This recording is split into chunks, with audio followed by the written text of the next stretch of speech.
Hello everyone and welcome back into yet another edition of the GSMC Dead Ball Sports Podcast, brought to you as always by the GSMC Sports Network. My name is Christopher Shepard as always. Thank you all for tuning into today's show, and it should be a good one here on this Tuesday afternoon of February 11th.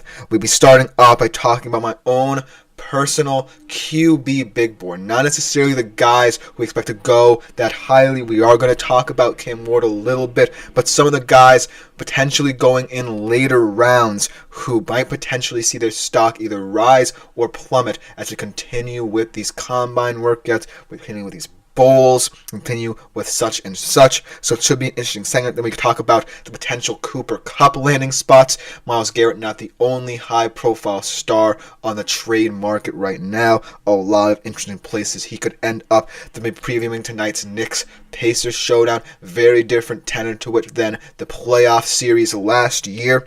Then when we start doing a new segment here on the show called Bubble Watch, we're getting into March Madness territory here, folks. So, throughout this entire week, I'm going to be updating you on the teams currently on, potentially the outside looking in a lot of different conferences. And today we start off with perhaps the most top-heavy of those conferences, the SEC. And we conclude by looking at tomorrow's slate, because today's slate is going to be happening throughout our show of Champions League knockout playoff phase games. A lot of interesting ones tomorrow. Maybe not the best, considering the fact that Real Madrid and Man City's contest is just kicking off in a couple of minutes, but ultimately should still be a good segment to close out today's show. But before we get into any of that good stuff, I do want to remind you, as always, to like, follow, and subscribe if you haven't done so already and you want to keep up to date with all our new content, not just from my show, but around the network. And also consider availing yourselves to the Super Chat, Super Thanks, and Super Stickers features here on YouTube to contribute and interact with the show a little bit more directly.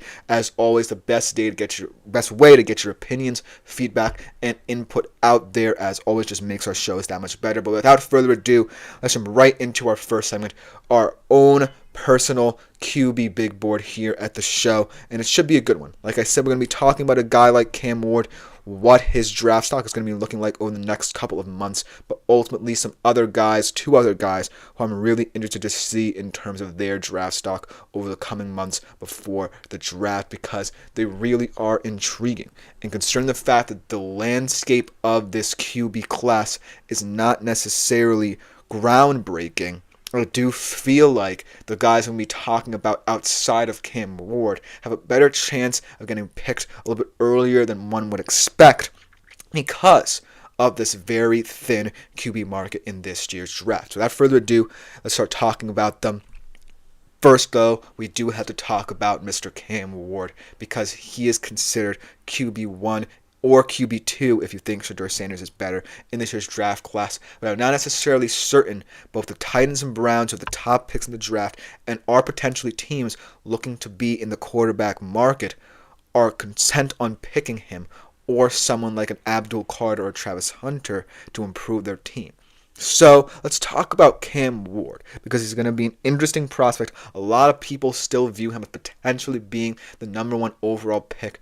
But right now, considering the fact that we've heard so many different rumors about both the Titans and Browns, two teams who could be in the Cam Ward sweepstakes at the top of the draft, I feel like his chances of falling a little bit lower than we would expect, potentially all the way to the Giants at 3, or maybe even lower if other teams consider taking the best player available ahead of, say, more QB-needy teams like the Raiders, so to speak. Then this could be an interesting situation where Ward could see not necessarily his draft stock plummet, but the number that he's called at plummet. And it's nothing against him, right? If you draft him, you're getting an incredible prospect with a steely demeanor in big moments, the leading passer last year in the FBS, the leading passing touchdown guy in terms of how many he had, and he just creates in certain moments that you want him to. Yes, there are caveats in terms of his decision making. He makes some head scratching plays, but you are still getting perhaps the most elite QB in this draft, a guy who certainly, if you develop enough around him, could be your franchise QB for years to come. But whether or not he's number one is going to be the question. I think that the Titans are a team that are getting a little iffy about whether or not they want to retain their number one pick or potentially use it on someone else outside of the QB market. They are a very QB needy team, but maybe Travis Hunter, Abdul Carter appeals to them a bit more. They have a lot of areas of need, so Cam Ward might not necessarily be in their minds as of right now. And if they trade out of the pick, they might just look for free agency to help them out at the QB spot. A lot of talk about potentially Aaron Rodgers using that as a surprise destination to go to, but who knows? And then the Browns, yes, they're also a QB needy team, but because of Deshaun's immovable contract at this point, and because of the fact that Myles Garrett is requesting a trade, they could go for someone like an Abdul Carter right now, should they lose Garrett. So right now, the team is most likely in on Cam Ward and Shedeur Sanders, so to speak, are the Giants and Raiders. And for both those fan bases, it falls out exactly like they would want them to. But for Cam Ward, it's going to be interesting to see if the Titans and Browns even consider thinking about him as well. But for now, he's a prospect who remains the QB1 in this class, but it depends on whether or not the Titans or Browns are willing to risk their franchises, basically, on this guy.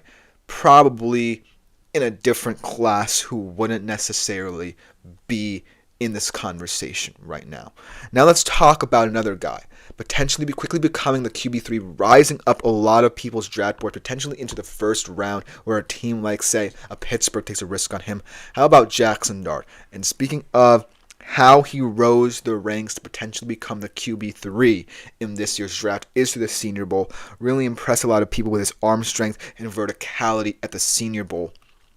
But ultimately, concerns have arisen around him, considering the fact that he was more so in a scheme under Lane Kiffin that tailored to the college game a little bit more than, say, a pro-style offense. So that's going to be a big question that he has to answer continuously, not just in a Senior Bowl setting against the top talent in college, but in combine workouts and in other areas of his draft process. Because as much as Jackson Dart has really been impressive, one of the top QBs in the SEC over the past 2 years, perhaps in many people's minds the top QB in the SEC over the past couple of years.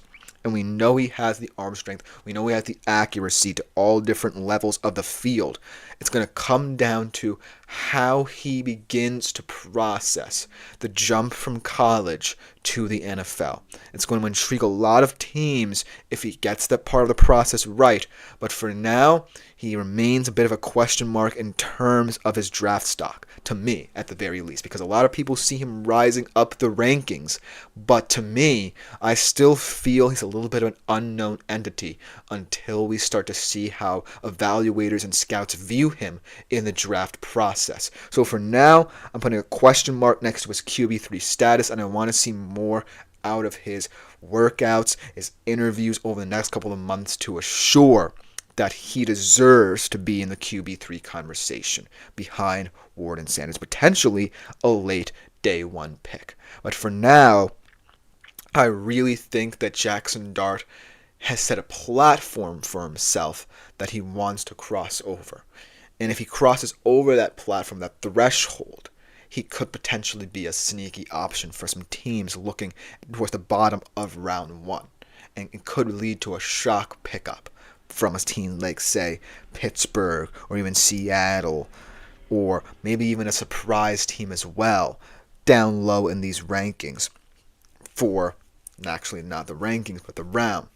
But ultimately, I still am a little bit iffy about how he's going to transition to the NFL. But he's an interesting guy that I wanted to bring up outside of the big two, outside of some guys who, might be appealing later, say, in round 5, because he has truly cemented himself as the questionable QB3. And I want to call that into question. Now let's get to a guy whose status really is up in the air, hovering around QB7 right now. I know him all too well, Quinn Ewers. And this is a guy whose draft stock can change mightily over the next couple of months. whether it be through his interviews where scouts and evaluators will probably most likely fall in love with him, and then in his combine workouts where he's sure to show he's not just part of a scheme that Sark set up for him with his arm strength. And the most important aspect of why evaluators and scouts love his games, because in the big moments he did show up. For example, against Alabama on the road his junior year, probably his best performance in the Big 12 championship game, the most passing yards in a game of his career. And then against Arizona State in the critical moments, 4th and 13, gotta have a moment, he delivered as well, in both overtimes for that matter. But then again, we look at Sark's scheme, when we look at how it became a little bit more run heavy, we look at how Quinn started to throw a lot of passes behind the line of scrimmage, especially last year. We talk about all the injuries that might have impacted how accurate, how deep he can throw the football. We talk about, all of those aspects of his game. That's the reason why a lot of people are saying that he might fall a bit lower, but potentially in terms of the combine aspects of it, in terms of how he works out, in terms of how he interviews, in terms of how he appeals to, say, the average NFL scout, that's where it could get intriguing. Because a lot of people are saying that Quinn Ewers is most likely a round 4 to 5 guy because of the way he's handled himself throughout his college career, because of the big moments in his college career, because of the way he's handled this arch situation, especially because of how he handled himself in front of the media, dealing with that. Maybe that appeals to more NFL scouts who like that part of a quarterback's attitude, like the part of a quarterback's makeup, more than, say, the average pundit who is just viewing it through their play and their style of play, most importantly, that makes Quinn Ewers such an unknown. I think that because of the fact that evaluators and scouts are most likely going to fall in love with him throughout the process, that we could see him enter the late round 2, early day 3 debate here. So I think that out of all these 3 quarterbacks, Quinn Ewers could prove to be the most volatile in terms of where he goes. But I didn't want to present all these 3 guys because even though we talked about Cam Ward first and he's most likely going to be the first QB off the board, I wanted to bring up both Dart and Ewers because they're the most volatile in my opinion in terms of where they could end up. Let me know what you think in the comments below about these 3 quarterbacks, where they could end up going, and whether or not you think their draft stock will rise or plummet, because coming up next, we transition to another topic concerning the NFL, where Cooper Kupp might end up out on the trade market. It should be a good one right after this short break. I feel like I'm losing my mind. Is everybody in the world blind? Please, Lord, give me a sign, a sign. I feel like I'm losing my mind. Is everybody in the world blind? Please, Lord, give me a sign, a sign. I wanna be the greatest. Everybody on the fake shit. I look around and feel like everybody is the fakest. I make this every day and I'm impatient, hoping one day I blow up from the basement. Statement, the top is so vacant. I don't hear shit that I think is amazing. Waiting for my day when I'm playing sold out shows for 1,000 faces. Hey, give me that crown, get in my way and to be put down. It ain't your place, all this my town. If I want that shit, then I'll get it right now. I'm losing it, the noose it fits. Some losing shit, a stupid myth. You choose to live or choose to dip. You choose to fight or lose your grip and lose a gift. I feel like I'm losing my mind. Is everybody in the world blind? Please, Lord, give me a sign, a sign. I feel like I'm losing my mind. Is everybody in the world? Hello everyone and welcome back into the GSMC Dead Ball Sports Podcast, brought to you as always by the GSMC Sports Network. Before we get into our second segment of today's show, I want to remind you, as always, to consider availing yourselves to the Super Chat, Super Thanks, and Super Stickers features here on YouTube. That's always the best way to contribute and interact with our shows a little bit more directly. You can also do it through our website, gsmcspodcast.net.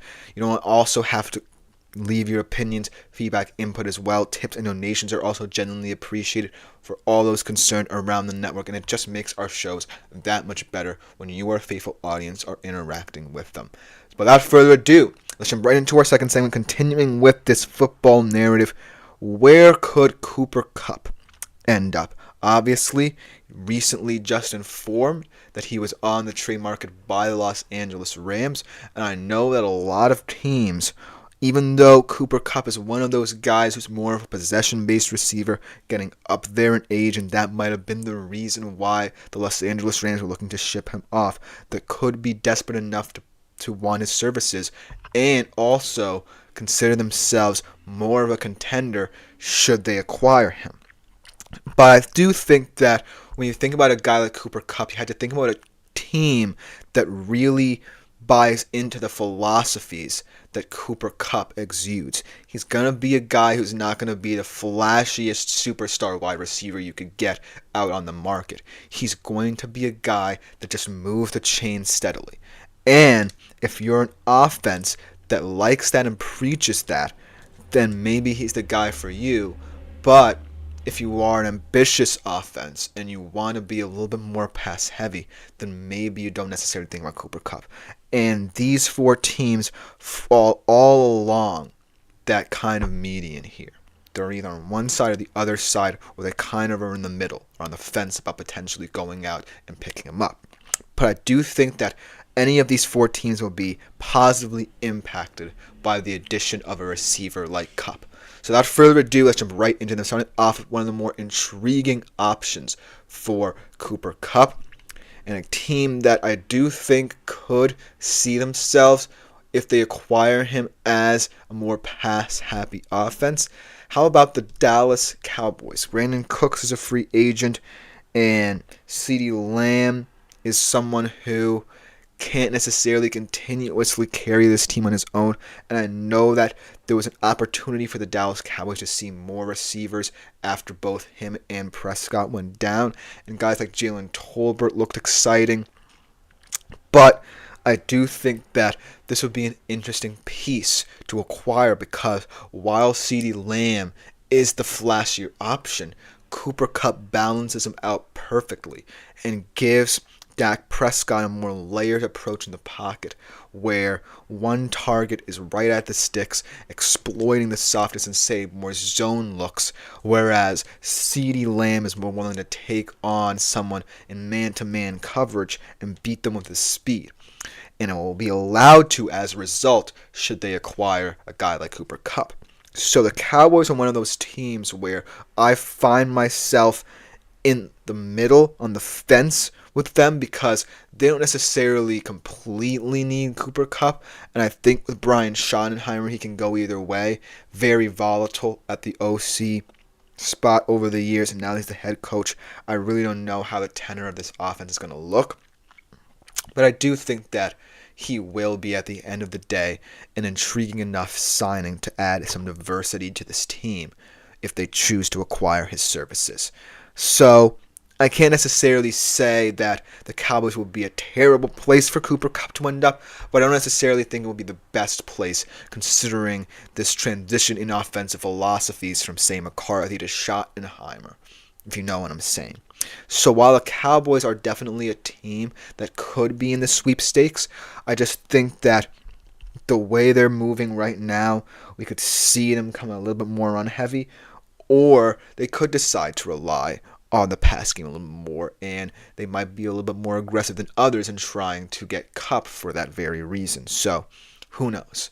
But coming next is a team that clearly doesn't necessarily have to have Cooper Kupp, but will be even more deadly if they add him. And they might just be the best team in football, at least on the offensive side of things, if they acquire Cooper Kupp services, and that is the Baltimore Ravens.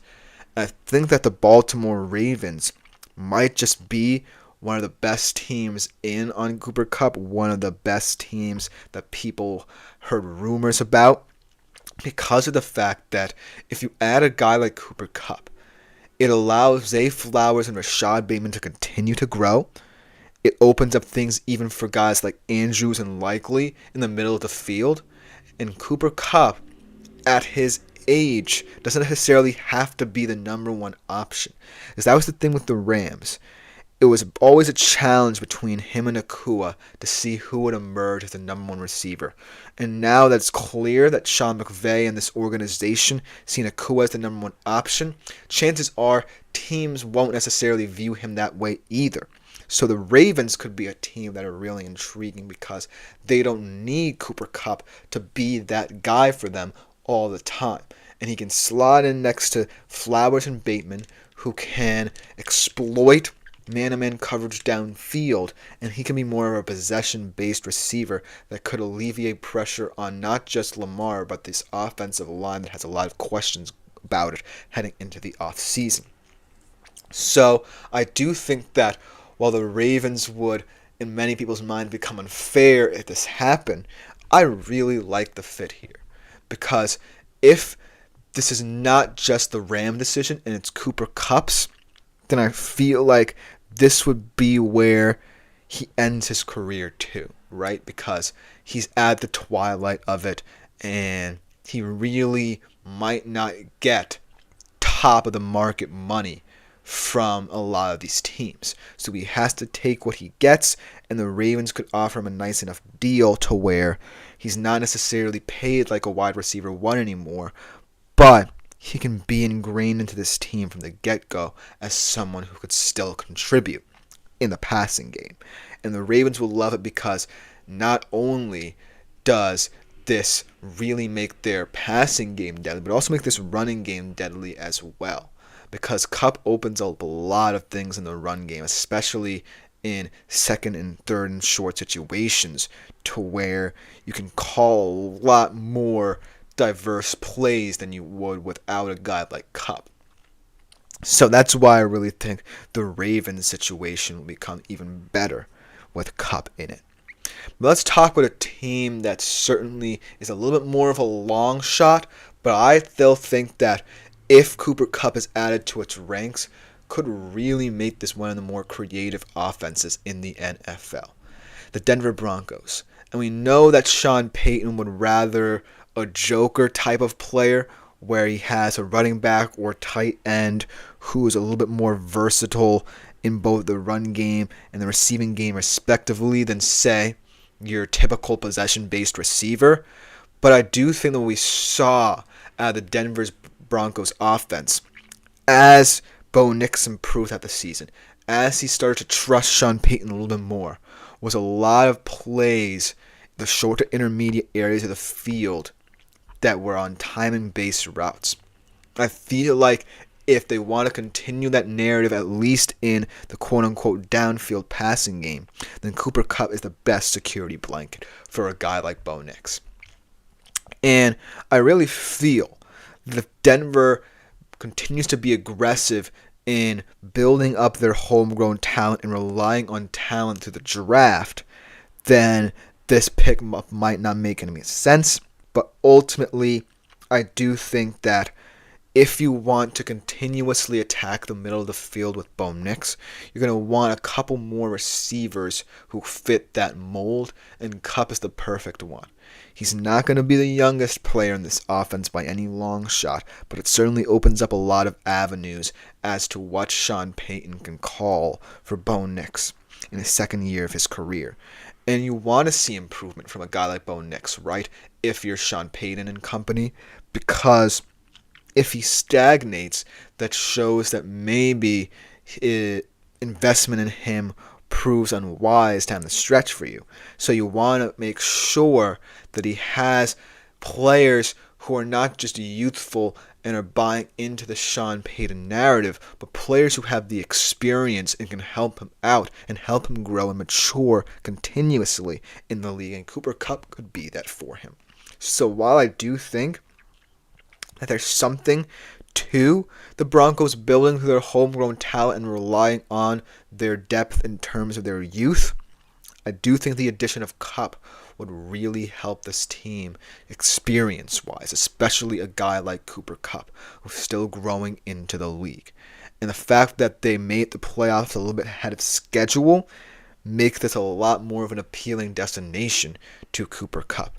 And here, he would not necessarily be the number one receiver, but he certainly could bring out the best in a lot more guys like, say, Mims and Vele, who will then be allowed to have more freedom in the passing game themselves. So this could be an interesting situation here for Denver. And last but not least, I think this is the simplest answer to the potential landing spots for Cooper Kupp. It's the Buffalo Bills. The Buffalo Bills are a team that over the years have been very aggressive in the wide receiver market, picking up Diggs, picking up Cooper mid-season this year. But I do feel like because of this shift in offensive philosophy, because of how Joe Brady has utilized Josh Allen, how he's utilized the run game, how he's limited Josh Allen's turnovers, this makes a lot of sense because Cooper Kupp is not going to be the number one receiver who goes down the field on every single route, runs the go route, the post routes for you. No, he moves the chains consistently like Josh Allen would want him to, and most importantly, defines a little bit more of the other receivers in this receiving room. Khalil Shakir becomes more of a definitive yak kind of guy, whereas Keon Coleman could be seen as more of a downfield threat himself. And Dalton Kincaid and Cooper Kupp could be the exploiters of the soft coverages they face. So ultimately, if I'm Joe Brady, if I'm Sean McDermott, I'm chomping at the bit to get a guy like Cooper Kupp in the squad as they continue to shift the mindset of this team offensively, because I feel like that if they continue on this route, their Super Bowl window will remain open, and most importantly, Josh Allen will continue to play at an MVP caliber level. But it all depends on how Cooper Kupp feels, how the Rams feel, and the offers they get for him. But let me know what you think about this situation in the comments below. Because coming next week, we switch over to the world of basketball for a little bit. Talking Knicks Pacers. Interesting game tonight with a completely different tenor from their playoff series just a couple of months ago. We'll be right back after this short break to talk about it. Looking for your daily fix of sports talk without having to pay for it? GSMC Sports Network is available on YouTube. Just search GSMC Sports Network.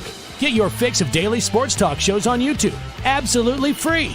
NFL, college football, NBA, MLB, MMA, UFC, fantasy football, and so much more. GSMC Sports Network has shows running all day long, with new sports shows starting every 2 hours. Just like on your favorite cable sports channel, except GSMC Sports Network is absolutely free. Hello everyone and welcome back into the GSMC Dead Ball Sports Podcast, brought to you as always by the GSMC Sports Network. And for our third segment of today's show, we transition to the world of basketball, specifically the NBA, to preview an intriguing matchup in the Eastern Conference between two kind of fringe contenders, one more so than the other, Knicks Pacers. And the reason I wanted to highlight this game specifically, amidst all the trade deadline noise where both of these teams kind of stood pat, is because it has a completely different tenor to their very hyped up playoff series just a couple of months ago, really. Both of these teams in drastically different places, where the Knicks feel like they're a team that could compete for the Eastern Conference, and the Pacers feel like they still have the talent to, but aren't necessarily living up to the standards they set for themselves. So in this matchup, with both teams feeling like they can still contend, but one actually proving it more than the other, I feel like this game is come under a little bit more heavy scrutiny, even though it's lost its luster a little bit, this rivalry. So let's start off by talking about how these teams come into these couple of games. The Knicks right now potentially seen as, well, not necessarily after that embarrassing loss at home to Boston a couple of nights ago, seen as one of the hottest teams in the NBA. That loss aside, I believe they had won 8 straight games. Jalen Brunson, Karl-Anthony Towns really in their bag, playing hyper-efficient basketball the Tom Thibodeau way, and really looking like a team that could make some noise in the Eastern Conference. Whereas this Pacers team kind of has stumbled over the past couple of weeks. They're 2-2 in their last 4 games. And to prove to you the volatility of this 2025 iteration of the Indiana Pacers, It trailed by 15 or more in all 4 games, and 20 or more in the last 3. And several of those games were comebacks, actually. A lot of the time, the Pacers had the offensive talent to keep these games and split their past 4. But ultimately, it's their defense that's been letting them down. That's always been the case with this Pacers team. They're 21st in defensive rating, and going up against this Knicks offense that, yes, lacks depth, but still, you might say, is the best starting 5 potentially in the entire NBA. I don't necessarily like the look of this compared to last year when your offense could just about outscore anybody and really made that series a series. And the reason why it went 7 games, because those guys in that starting 5, the Tyrese Halliburtons of the world, the Pascal Siakams of the world, the TJ McConnells of the world, refused to lose that series. But now, the tables have turned. And even though this season they split the first 2 meetings, and the Pacers get this one at home, it's their final home game, in fact, before the All-Star break, I do feel like the Knicks have more momentum. Yes, they got knocked back a little bit. They got a bit of a reality check. At home, in fact, against the Boston Celtics. And it's the second time this season where the Boston Celtics have really had their way with this Knicks team. And it's going to be called into question whether or not this Knicks team truly has what it takes to take the Eastern Conference this year and have their championship window be open for a certain period of time over the next 5 or so years. But ultimately, they're still only 2.5 back of Boston. They're 4.5 ahead of the Pacers. So, in a spot where they feel like they're reaching new horizons. Now, the reason I bring up last year's series is because that series was a defining rivalry, and it really brought both of these teams into the forefront, right? And it really promised, most importantly, 2 teams that would not let this Eastern Conference stagnate and become, say, the Boston Celtics conference to have for the next number of years. And right now, while it could remain that way because both these teams are very likely to go into the postseason with very high hope potentially of making a run at this thing, it's not like last year where you felt that both of these teams could have stood a chance against Boston, but ultimately didn't have enough. It's more so like the Eastern Conference is so crowded that I really don't know how to define these 2 teams as contenders. I feel like the New York Knicks stand a chance in this year's Eastern Conference, but when I look around at the depth of it, it's really puzzling to discern whether or not they actually can. And the Pacers right now have regressed so much that I really can't say the starting 5 is good enough to carry them like they did last year. And so I'm looking at a game like this going, this could have been a very important and pivotal game before the All-Star break. And it technically is, right? The Knicks want to stay within touching distance of Boston in second, and the Pacers still want to make some noise, not just in the playoff race, not just in the Eastern Conference, but to ensure that they remain firmly in, at the very least, the play-in spots. But right now, I feel like this game is more so meaningless because of the fact that no matter how these teams profile against each other, it's the rest of the Eastern Conference they should be worrying about. And especially 2 teams that feel like they could have stood pat at the trade deadline and weren't necessarily aggressive enough. For example, if I'm the Knicks, I feel like I need more depth, especially, in my opinion, defensively for the non-Towns minutes ahead. Because Towns really, even though a lot of people are saying that he doesn't necessarily have to carry the Knicks as much as people initially thought, he still has to remain hyper efficient whenever he's out there because they really don't necessarily have the depth at the center position to compensate for when he's off the court. And then You look at a guy like Jalen Brunson, who's the ultimate heartbeat of this team, and how he really has no backup options. You're looking at guys on this depth chart like Pacom Dadier, like Jericho Sims, like Landry Shamet, who might have to be called into question come postseason. That's not something, if you're the Knicks, you really want. But you're firmly relying upon the stars you do have, the moves you did make in the offseason, where you fully bought into this Tom Thibodeau identity and you're relying on these stars to play 40 plus minutes a night. And they're highly capable of doing it, right? But to what extent does it hurt your chances in the Eastern Conference? And so that's why I feel like this game for the Knicks is very questionable in my mind. Because I do feel like they'll win it, but I feel like the importance of it's going to be lost on them because of the fact that they didn't necessarily address some issues in the trade situation where the trade deadline situation rather, where they could have bolstered their depth. But really they are starting to become, at the very least, a team that has an identity. We're going to go out there with our starting five. We're going to play 40 minutes. We're going to play a tough physical 40 minutes at that. And hopefully that's going to be enough to where our backups can't hurt us and our lack of depth can't hurt us. So it's a very interesting approach. And for now it's working.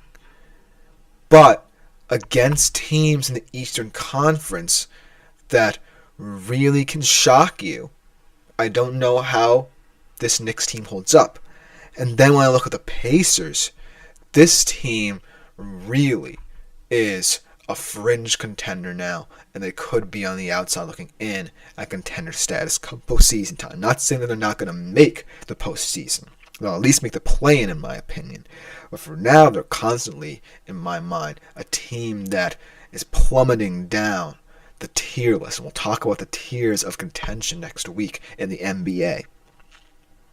But I feel like if you're the Indiana Pacers, you can't necessarily feel like this team's infrastructure right now is good enough in this highly competitive Eastern Conference.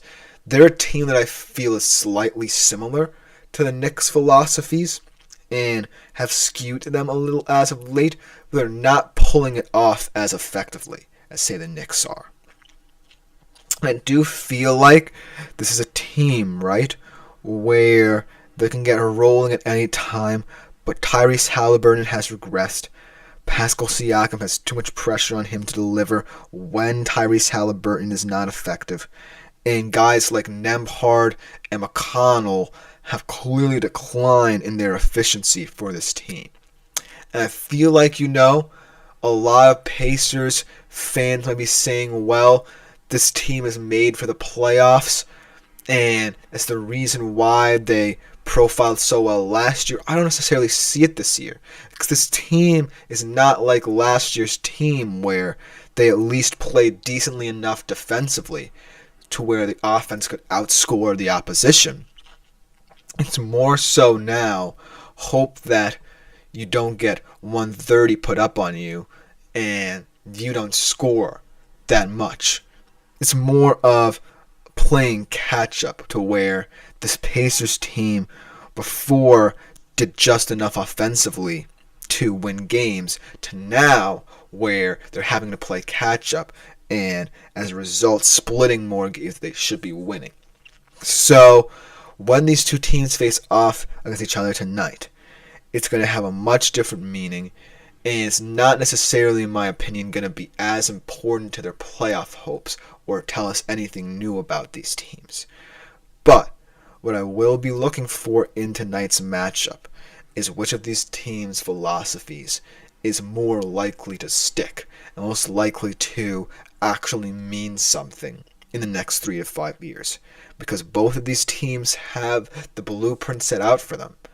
Potentially the Knicks more so than the Pacers right now. But if the Eastern Conference continues to get better, how will these teams find themselves 3 to 5 years down the road? And I feel like right now, them standing pat at the trade-in line says a lot about how they feel. But if you're a Knicks or Pacers fan, chime in. I definitely want to hear from you most of all about tonight's game and about how both of these teams could profile heading into the postseason. But coming next, we're talking some college hoops here. Starting to get into bubble watch territory, guys. Starting off with potentially the top heaviest of conferences, the SEC, and who to look out for over the next couple of months. Be right back after this short break.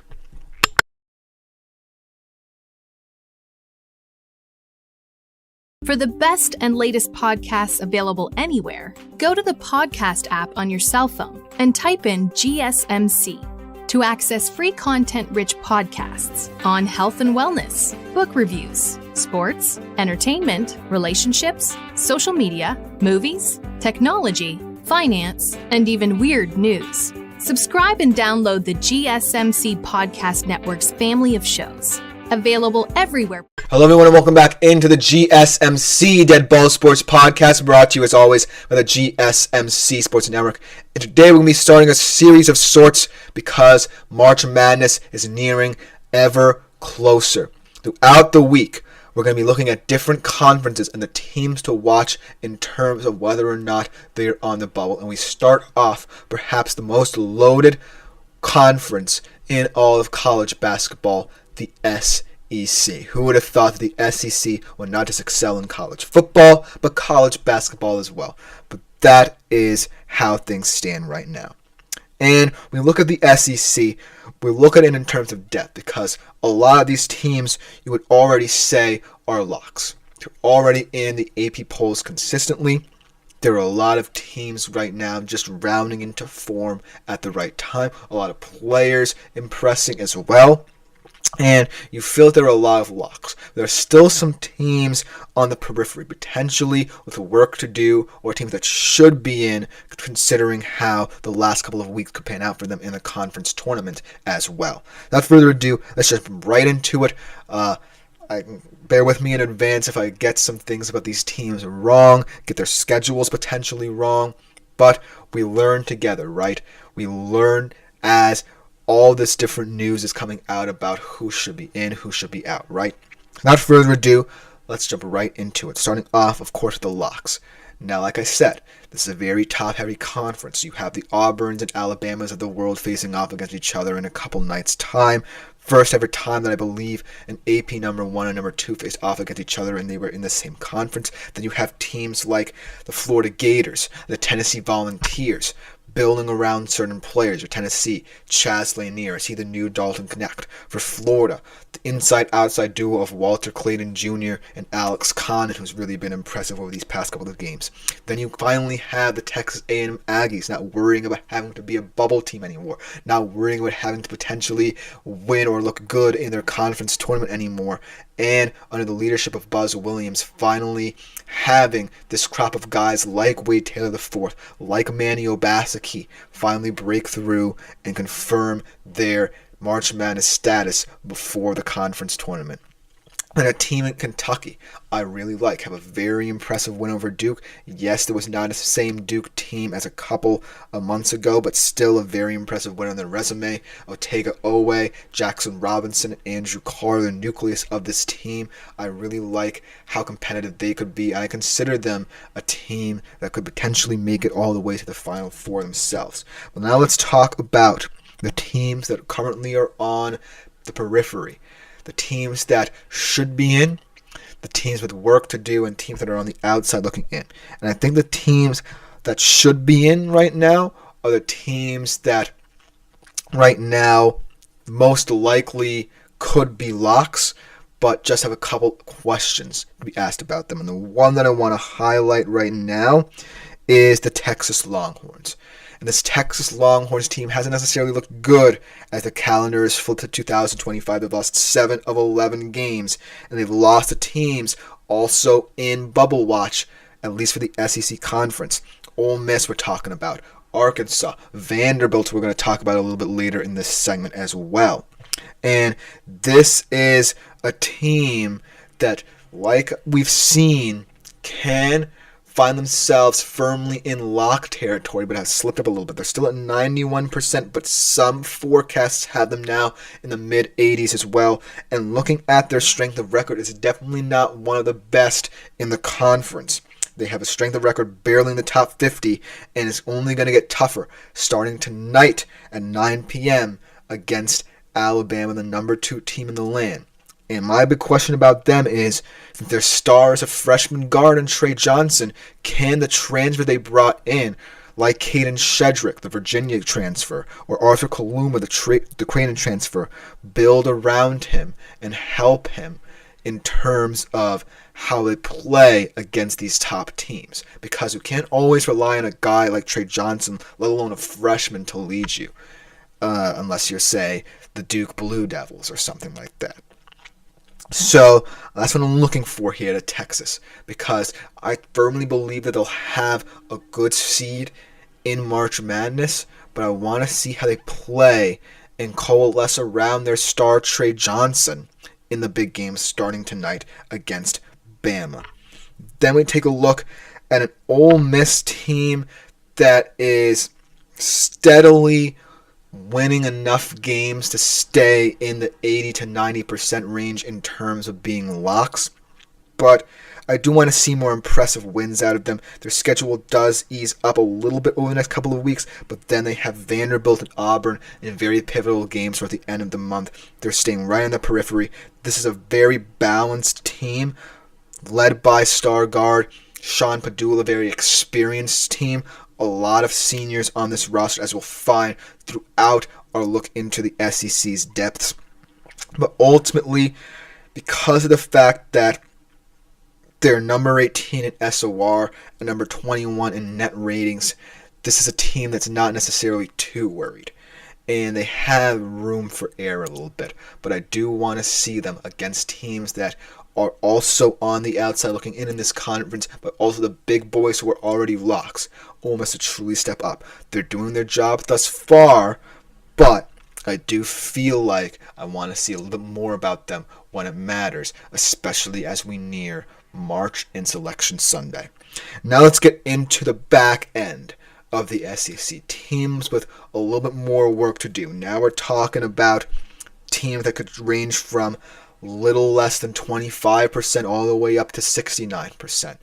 And there are a lot of teams right now in the SEC that are just about getting the job done, but because of schedules ramping up in intensity, because perhaps they haven't looked good enough in certain games, haven't had enough quad one wins, not necessarily looking good in terms of net rating, strength of record, what have you.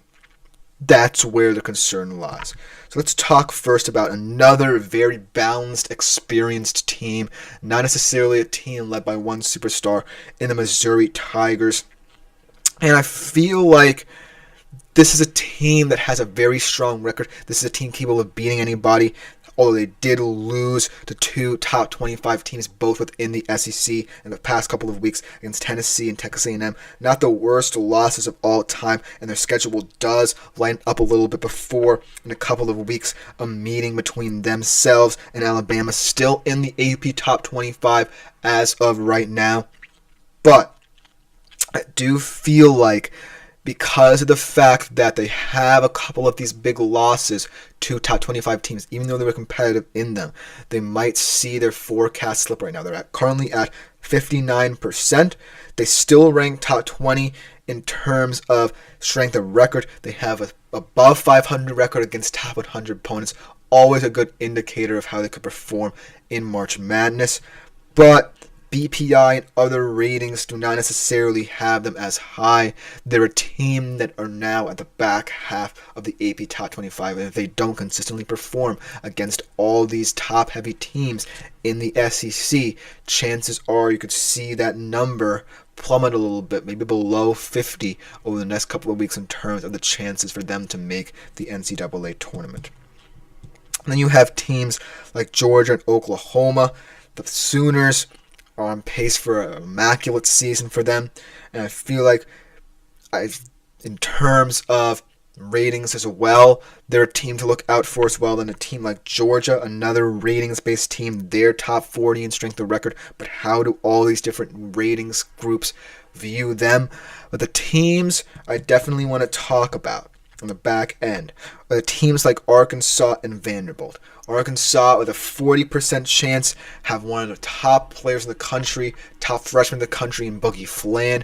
They're currently right now a team that I think needs to get hot, but they have one of the tougher schedules in the middle of February with Texas A&M, Auburn, and Missouri in a 3-week stretch before going up against Texas in a game that could potentially decide which of those two teams could find themselves in a better spot to make March Madness at large. But ultimately, I'm really excited to see how this Arkansas team, who over the past couple of weeks has been playing better, for example, ruining John Calipari's homecoming. We're actually winning John Calipari's return to Rep Arena as Arkansas head coach, and looking pretty impressive in a loss to Alabama, beating Texas before the end of month matchup, most importantly. So I'm looking at this Arkansas team as a team really volatile in terms of how they could look in the next couple of months. But I do want to touch upon this Vanderbilt team, because of all these teams, I like the look of them. Their inside-outside duo of junior Jason Edwards and Devin McLaughlin down low is really intriguing, but I do want to examine a little bit of their schedule, because they're a team that have not necessarily played well over the past couple of weeks against top 25 opposition. They got blown out by 30 a couple of weeks ago by Oklahoma. They got rocked by Florida a little bit. They do have an impressive win over Texas that puts them firmly in the debate. But listen to this upcoming schedule for the Vanderbilt Commodores. And how they navigate this gauntlet will be integral to their tournament chances. Because right now, number 17, even though the strength of record is looking pretty good, BPI has them 54th in the nation. It's 39th in strength of record. This is the gauntlet that will define the Vanderbilt Commodores season. Who would have thought that Vanderbilt would be exciting in both college football and college basketball? Well, listen to this gauntlet. On Saturday, the 15th, they play Tennessee. That could be a major game. Then they play Kentucky. Then they play Ole Miss. A game that I feel like they need to win to remain kind of in the should be in work to do range. And then Texas A&M. So, if they, let's say, split this gauntlet, go 2-2, maybe even 3-1, Vanderbilt has an even better chance of seeing that number rise a little bit. And because of their previous strength of record compared to their future strength of schedule, that will kind of even itself out. But if they go 1-3, maybe even 500 could spell danger for them. I feel like we could see them on the outside looking in. But looking at all of these teams, I feel like out of all of them, Texas and Ole Miss are the most likely to see themselves find themselves in a lock position over the next couple of weeks. And in terms of the team with the work to do, Missouri is certainly a very interesting team. Not necessarily a team relying on one superstar in the elite SEC, but still getting the job done. That could see momentum sway. And then talking about teams like Georgia and Oklahoma, we don't necessarily know how they'll pan out, but I am looking at the back end of this work to do range here with Arkansas and Vanderbilt. Two very different teams with two very different future strength of schedules who could find themselves in either advantageous or disadvantageous situations heading into their conference tournament. But let me know what you think about the SEC in terms of who you are monitoring over the next couple of weeks in terms of March Madness stats. Coming next, we transition across the pond to preview Wednesday's slate, tomorrow's slate of Champions League knockout playoff phases with today's slate of games going on right now. And right back to talk about that after this short break.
Hello everyone and welcome back into the GSMC Dead Ball Sports Podcast. And for our final segment of today's show, we're looking at a competition across the pond, the UEFA Champions League. The knockout playoff phases are underway right now. Unfortunately, because of the time constraints here with the show, I wasn't necessarily looking to talk about today's slate of games, but I can tell you that the Manchester City Real Madrid tie is already off to a flying start with Manchester City a goal up. So that's looking like a good tie. PSG dominating Brest in a Ligue 1 affair 3-0 earlier in the day. But we turn our attention to Wednesday's slate of games, and if anything happens in this slate of games, I will let you know. But this slate of games, not necessarily the most exciting, but there are narratives surrounding each and every single one of these matchups that I would like to key in on as we go along them. Whether it be from Celtic Bayern to Feyenoord Milan, I do feel like a lot of history, a lot of storylines, like I said, are involved in each and every single matchup. So without further ado, let's jump right into them. Starting off with that Celtic-Bayern matchup. Bayern lucky to avoid the two teams playing right now, City and Real Madrid, on their path to success, but they were most likely going to have to face teams like Leverkusen or Atletico, or even a team like Arsenal, even a team like Inter, who are the elites of this competition down the stretch. But avoiding Manchester City and Real Madrid in this knockout playoff phase and getting a team like Celtic definitely is a sigh of relief for a Bayern team that haven't necessarily gotten going in the Champions League. Created a lot of chances in their Champions League games, but have some baffling, head-scratching losses in the league phase of this competition to Feyenoord and to Aston Villa. And I feel like questions going to be asked of Vincent Kompany if this team does not advance to the latter stage of this competition about his approach to the Champions League. Is he really ready for this competition? But I do feel like in this match against Celtic, at the very least, they'll have the favorite status, the heavy favorite. Because even though Celtic are a team that will be buoyed by the home support at Celtic Park in that leg of the tie tomorrow, I do feel like they're up against it with this Bayern team that's too creative in certain areas, and Celtic, on the other hand, being a little bit too volatile. They certainly have a decent amount of players who could cause Bayern trouble. Their forward group is very versatile. I like the outlook of a guy like Daitse Maeda up top, but that back line with Austin Trusty and Cameron Carter-Vickers, castaways of recent years and recent leagues, I do feel like Bayern will look to dominate, much like Borussia Dortmund did in the league phase at Celtic Park in this competition. So I think that Bayern will get off to a flying start tomorrow. I see Vincent Kompany looking to rotate his team as the tie goes on, because Bayern have a lot of important ties coming up in the Bundesliga as well over the weekend, facing Bayer Leverkusen, and if they win that game, they'll take a commanding lead in the title race there.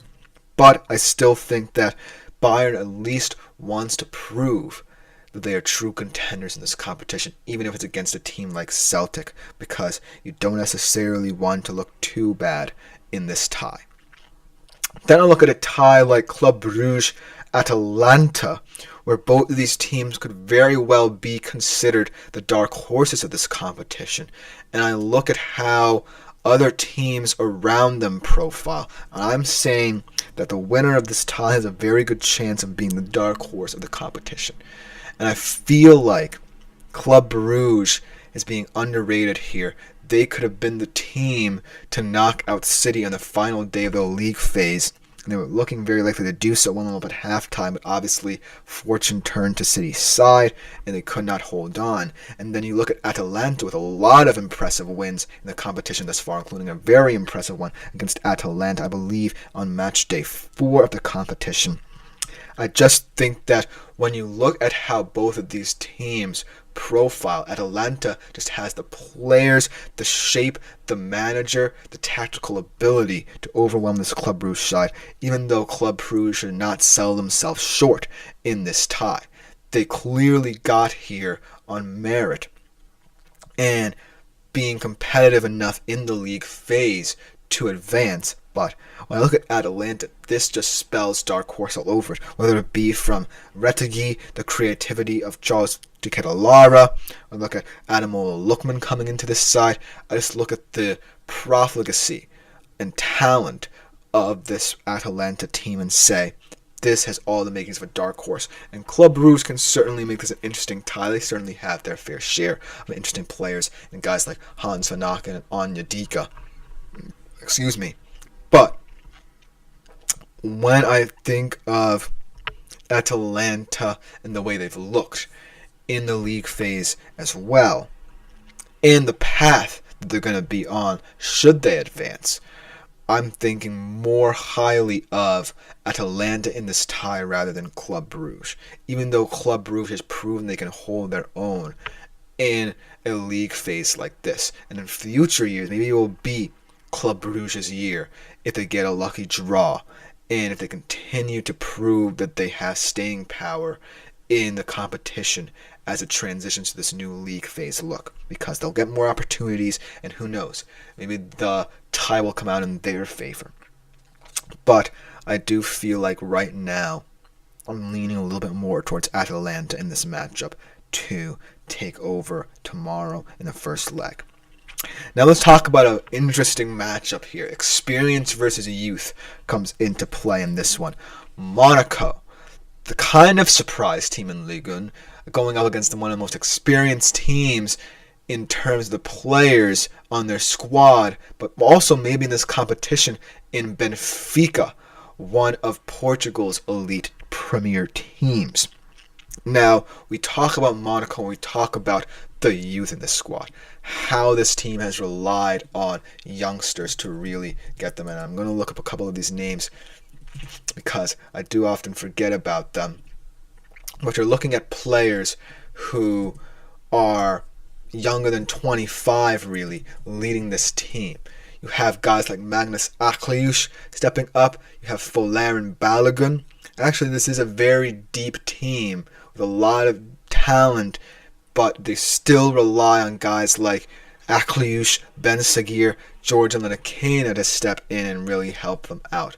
But ultimately, going up against a Benfica squad with a lot of depth and, most importantly, experience, not just domestically but internationally in important competitions, with two prior World Cup winners in Angel Di Maria and Nicolas Otamendi, I think that Monaco will find their back up against it. But potentially, this could be the quote-unquote mini upset of the round, because Monaco does have a lot of talent outside of their youngsters in Balogun, Golovin in the midfield, and Bolo, another good forward, Zakaria, and a decent enough back line with a lot of depth there as well to really stand out in this tie.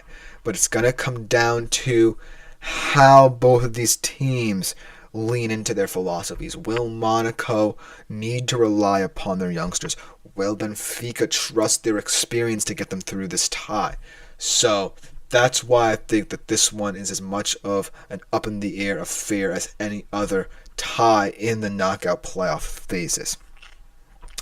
And the last but not least, Feyenoord versus Milan. Obviously, Feyenoord with a very impressive win, but funnily enough, losing their top scorer in Santiago Jimenez to this AC Milan team.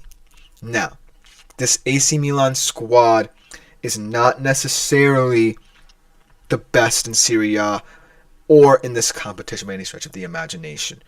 You know, you have the elite players in Rafa Leao and Christian Pulisic on the wings. You look at the midfield and it's alright. With the defense, you're relying on guys like Strahinja Pavlovic and Martial to really solidify things in the back line for you. Obviously, do have a talented goalkeeper in Mike Maignan, but I'm looking at this AC Milan team and I feel like they have enough to win this tie.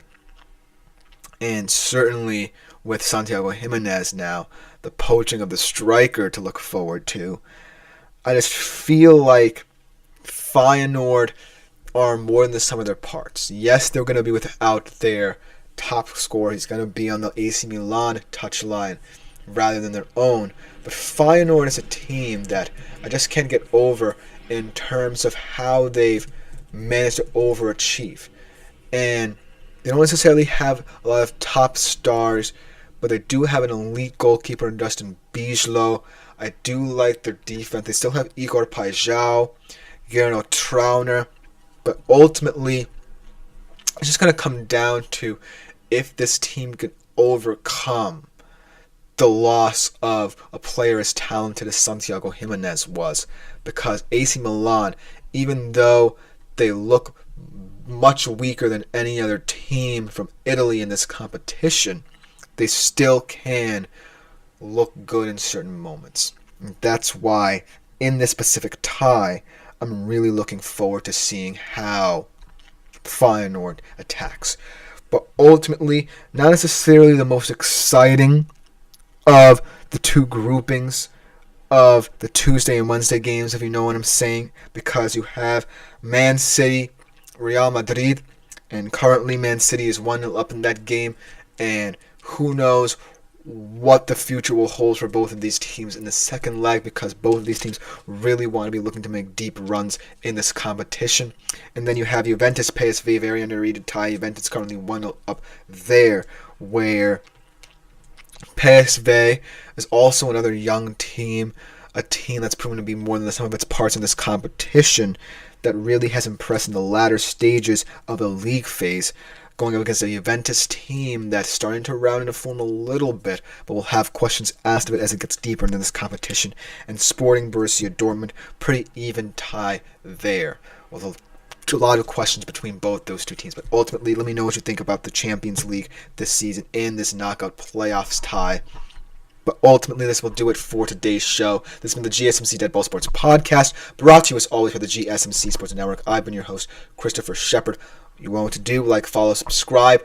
Continue to make yourselves available to the Super Chat, Super Thanks, and Super Stickers features, as well as our website, gsmcpodcast.net, for more updates and to contribute, interact with the shows a little bit more directly. But other than that, I'm out for today. See y'all tomorrow.